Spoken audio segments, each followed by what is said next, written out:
goes all the way back to the Civil War. It was originally part of an Italian operetta. It was translated into English for the benefit of the Union troops in Cambridge. Its original title was The Lay of One Fishball. And then it did what old songs often do. It disappeared into obscurity.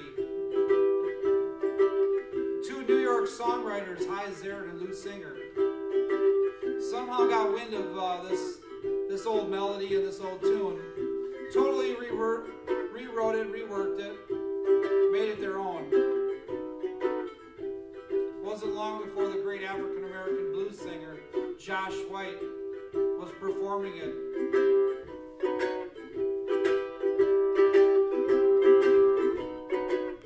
The little man felt ill at ease.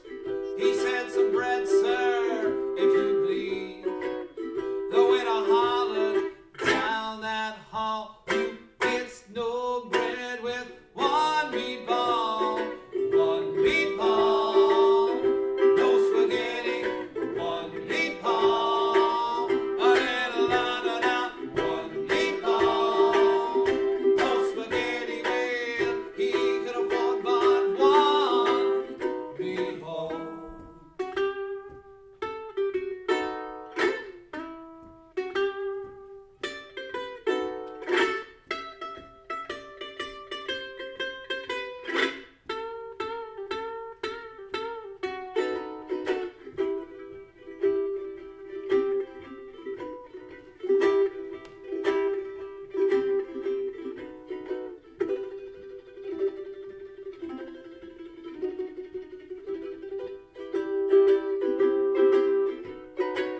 The little man felt very bad. One meatball was all he had. And in his dreams, he heard that call, "You gets no bread with one meatball, one meatball, no spaghetti, one meatball, a little la-da-da, one meatball, no spaghetti, well, he could afford but one meatball." When we get into the month of November, I think a lot about this song. And I tend to sing it more in November than at any point during the year. Mostly because I know Thanksgiving is coming. And a good many of us will sit down at a table. Maybe a few of us will go to a restaurant. But we'll do what we often do every year. Say we're not going to eat too much. But then leave the table feeling like we could use a nap. It is a land of aplenty. And few have to know what it's like to really want.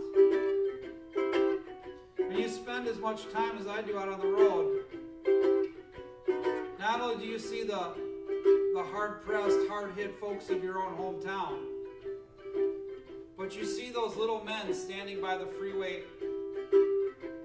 exit ramps. They're holding up their little cardboard signs, and by all means, women too. The signs say things like, "Homeless vet will work for food. Won't you help? God bless." And then there are some that have a little tinge of humor in them, like, "Visions of a cheeseburger. Wouldn't you help?" I've seen them all. But whatever the case may be, it always just gets me thinking a little bit more about how I should always strive to be grateful for what I've got. Could come a day when any one of us could be that person out on the street. A great yogi by the name of Yogi Bhajan, he once said, "Always see the other person as yourself." And I thought that was a fabulous line, because we're all so quick to judge just based on how someone might look, no matter how open-minded we might be. I try to see the other person as myself when I get off the freeway, crisscrossing the country on these tours like I do. roll down my window and I hand out a green apple, a half a bag of corn chips, or whatever I got sitting on the seat there. And if you ever want to hear a thank you that comes from the heart, do something like that.